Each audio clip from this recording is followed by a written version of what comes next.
Good afternoon, class. I always love this part of the week because it's an opportunity to get up and get away from the computer. In our readings this week, I noticed that they mentioned the speed of sound and sonic booms more than a couple of times, so I wanted to delve into that a little bit. Now, the speed of sound is referred to as Mach 1, and that's named after the German physicist Ernest Mach. Mach is always spelt with a capital M.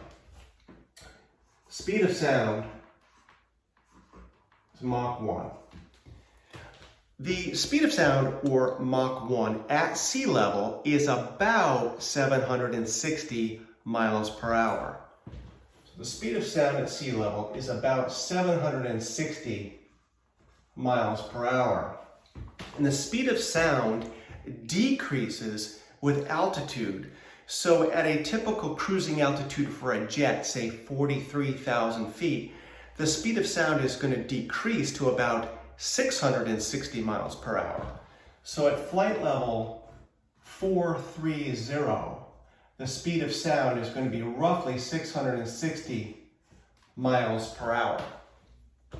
Now, a jet cruising at low altitude, say 6,000 to 8,000 feet, is going to be cruising roughly around 300 miles per hour. 300 miles per hour, well below the speed of sound of 760. But the true airspeed of a jet increases dramatically with an increase in altitude due to the reduction in drag. So a high-speed jet, say a Gulfstream G7, cruising at 43,000 feet, is going to be cruising in the neighborhood of 600 miles per hour, pretty fast. 600 miles per hour. That's still below the speed of sound, but not by much. Only by about 60 miles per hour. So an aircraft approaching the speed of sound becomes very vulnerable to or susceptible to the phenomena that occurs when an aircraft exceeds the speed of sound. Aerodynamic changes, a large rise in pressure and a large rise in drag. Now, I'm going to redraw this stuff up here. I'm going to get rid of this, and I'm going to draw an airplane from the side, from a profile view. I'm going to draw an F-16 fighter. Fighting Falcon. There's my F-16. Not too bad.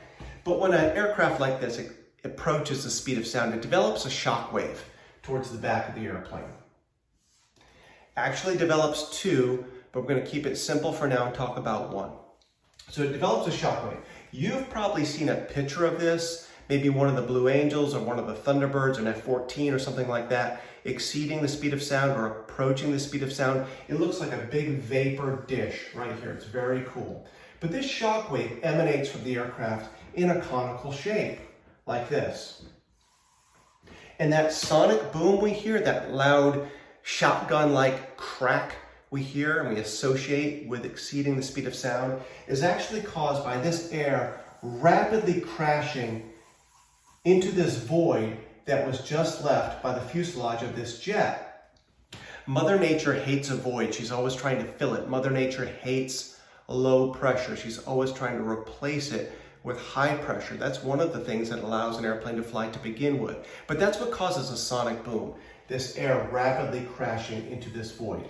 Now, I want to show you what happens when this shock wave intercepts the ground. When it intercepts the ground, it's going to do so like this. This is the ground right here, okay? Now I'm going to erase this jet and draw it again as though you're looking at it from the top down. So we're going to get rid of this. And I'm going to draw my F-16 again, like this.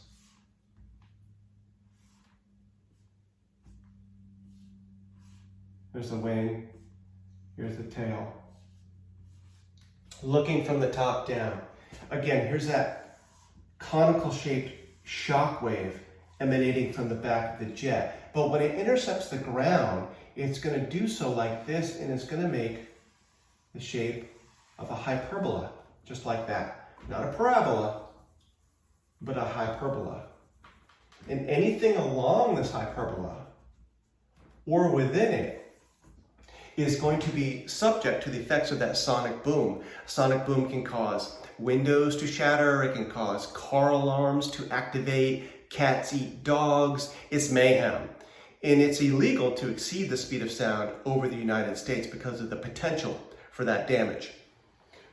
But there is some technology in the works to mitigate the sounds, to mitigate the effects of the sonic boom. And one of them is called the quiet spike technology. So I'm going to draw my airplane again, my F-16. And on the front of the F-16, with a quiet spike, you have this very long, narrow spike. And its job is to generate several small shock waves in order to mitigate this one big shock wave and the damage that can be caused by the sonic boom. Now, another technology that's under development has to do with a laminar flow wing, and the idea is to keep the wing subsonic while the rest of the aircraft is supersonic, thereby eliminating the sonic boom. Now, I did mention that the aircraft generate 2 shock waves, and that's true. All aircraft generate 2 shock waves. So if you have our F-16 again, you're actually going to have a shock wave up front and a shock wave in back. But because of the short length of the fuselage, we hear that as one sound. That was not the case with the space shuttle, because the space shuttle had such a big fuselage. It was the size of a DC-9. And like all aircraft, it generated 2 shock waves. But because of the length of this fuselage, we would actually hear 2 separate sonic booms when the space shuttle re-entered the atmosphere. If you were fortunate enough to be around when the space shuttle would come back, you would actually hear a pop pop. It was very cool. It's a sound that a lot of us miss. I hope you enjoyed my little dive into shock waves and sonic booms. Have a great week.